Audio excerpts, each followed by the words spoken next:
भारत माता की जय, यही गूंज आज आदित्य हर दिल से। बिल्कुल बिल्कुल, ये भारत माता की जय हर जगह शोर है और लोग भी जिनसे प्रतिक्रियाएं लोगों की आ रही है वो यही आ रही, चाहे राजनेता हो चाहे सब देश के साथ खड़े हैं और सेना के साथ खड़े हैं। और आज जो मंगलवार का दिन है और पवन पुत्रों ने जो कार्रवाई की है, एक बड़ी कार्रवाई जो की है सेना ने, वो दिखा दिया, अपनी ताकत को बयां कर दिया कि अभी सिर्फ एयरफोर्स की कार्रवाई है। बिल्कुल, ये बड़ा एक्शन, लेकिन ये एक्शन शुरुआत है। भारत साफ तौर पर चेता रहा है कि अगर अगली बार किसी ने आंख उठाकर देखा तो उसके मंजर को, उसके हौसलों को हम पस्त कर देंगे।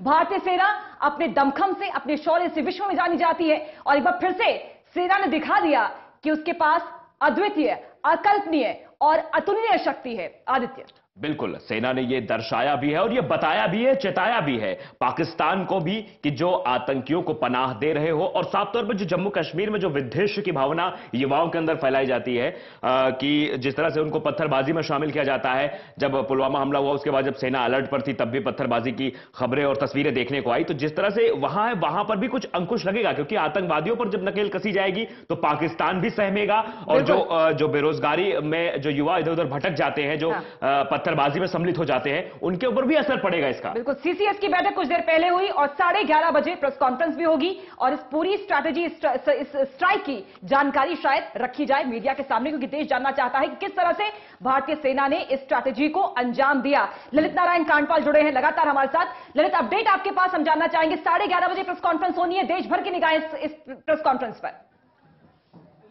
जी बिल्कुल, विजय गोखले जो हैं वो 11:30 बजे इस पूरे हमले की आधिकारिक जानकारी देने जा रहे हैं और वो बताएंगे, आखिर वो इस हमले की पूरी डिटेल बताएंगे कि आखिर कितने जहाज थे, कहां से उड़े थे, कैसे हमला किया गया और कितने कितने ठिकानों को बर्बाद किया गया और इन ठिकानों में कितने आतंकियों की मारे गए।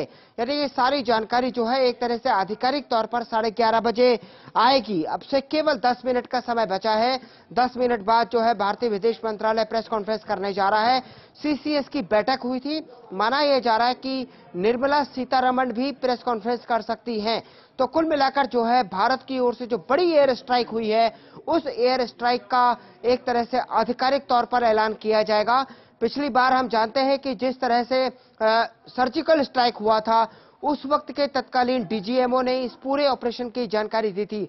आज भी माना जा रहा है कि आज का जो ऑपरेशन हुआ था वो राष्ट्रीय सुरक्षा सलाहकार जो हैं अजीत डोभाल, उनके नेतृत्व में हुआ था। सारी एजेंसियों को चौकस रखा गया था इस पूरे हमले के पहले और उसके बाद पाकिस्तान से भारतीय रॉ ने बड़े पैमाने पर खुफिया जानकारियां जुटाई थी, जिसके बाद सटीक जगह पर सटीक हमला करते हुए भारत ने जैश ए मोहम्मद के कई आतंकवादियों को मार गिराया है। अब एक तरह से आपसे थोड़ी देर बाद जब विजय गोखले प्रेस कॉन्फ्रेंस करेंगे तो उसमें और जानकारियां निकलकर सामने आएंगी कि आखिर ये जहाज कहां से उड़े थे, कितने आतंकी मारे गए हैं, कितना नुकसान पाकिस्तान को हुआ है। और एक खबर मैं और बताना चाहूंगा आपको पूजा, कि थोड़ी देर पहले खबर आ रही है कि कच्छ के इलाके में भी एक पाकिस्तानी ड्रोन को भारतीय सशस्त्र बलों ने मार गिराया है। आखिर ये क्या है, किस तरह का वो ड्रोन था, इसके बारे में भी जानकारी जुटाई जा रही है, लेकिन एक खबर भी निकलकर सामने आ रही है। जी बिल्कुल, अपडेट हम लगातार आपसे ले रहे हैं और बड़ा एक्शन ये है और इस एक्शन की दरकार थी, क्योंकि आज वो स्थिति है जब शायद अब हर भारतीय कह रहा है कि बस अब आतंक को हम नहीं सहेंगे। मानवता के खिलाफ सबसे बड़ा अपराध है आतंक। बिल्कुल, हमेशा ये देखा जाता था, खबरें लोग देखते थे और टीवी पे देखते थे कि आज 2 मारे गए, 2016 में इतने हमले हो गए। अगर रिकॉर्ड आप खंगालिए आतंकी हमलों के तो 20,000 से ऊपर सैनिक हमारे शहीद हुए हैं। और जिस तरह से आतंक एक मसला बन गया था और इस पर चर्चा हो, आतंक के जरिए कश्मीर को हथियाना पाकिस्तान चाहता रहा। हमेशा से आतंक को पनाह देके, आतंकवादी गतिविधियां करा के, भारत पर दबाव बना के वो ये चाह रहा था कि हम जो है कश्मीर को हथियाएं। ये प्रक्रिया लगातार चल रही थी, लेकिन इस पर जो है अब कहीं ना कहीं जिस तरह से भारत ने कहा कि अब हमारी सरलता, सहजता, हमारी विनम्रता पर अगर आप उंगली उठाएंगे, इसको हमारी कमजोरी मत समझिए, हम कार्रवाई करेंगे और कार्रवाई करके दिखा भी दी। बिल्कुल, ये थोड़ी देर में प्रेस कॉन्फ्रेंस शुरू होने वाली है, तैयारियां हो चुकी हैं और यह बताया जाएगा कि कैसे स्ट्रैटेजी तैयार की गई, कितने विमान, कितने विराज विमान किस स्ट्रैटेजी के साथ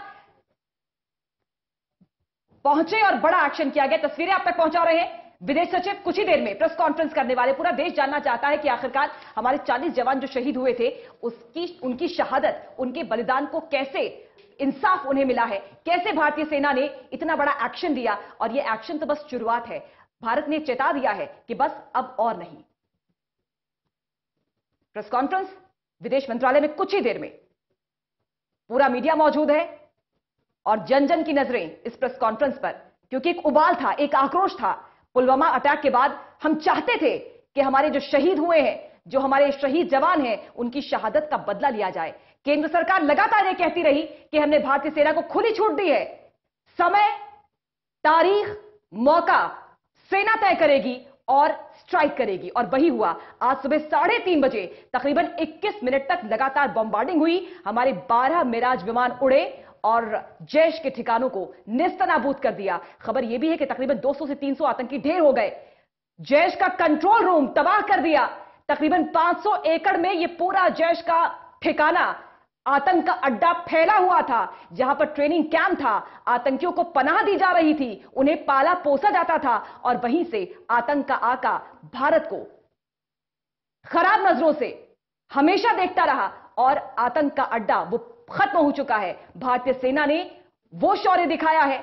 जन जन का जो सीना है वो फख्र से, गर्व से इस समय फल फूल रहा है। तो शहादत को श्रद्धांजलि आज असली मायनों में अर्पित हुई है, अगर देखा जाए, क्योंकि जिस तरह से पूरा देश उबल रहा था, शहीद की माएं रो रही थी, उनका बेटा समझ नहीं पा रहा था अब क्या होगा, और पिता ये कह रहा था कि मैं अपने दूसरे बेटे को भी सेना में लड़ने के लिए भेजूंगा। तो साफ तौर पर देश का जज्बा है, बिल्कुल, और सेना का वही जज्बा है। सेना ने कहा था कि हम बदला लेंगे। सीआरपीएफ ने ट्वीट भी किया था कि हम 40 जवानों की शहादत का बदला लेंगे, हम जाया नहीं जाने देंगे इनकी कुर्बानी को, और हम इसका बदला लेंगे। और बदला लेके दिखाया भी, जिस तरह से कहा जा रहा था। और ये माहौल बन गया था भारत और पाकिस्तान के बीच। पाकिस्तान डर भी रहा था, लगातार यूएन के पास चिट्ठी भी लिख रहा था।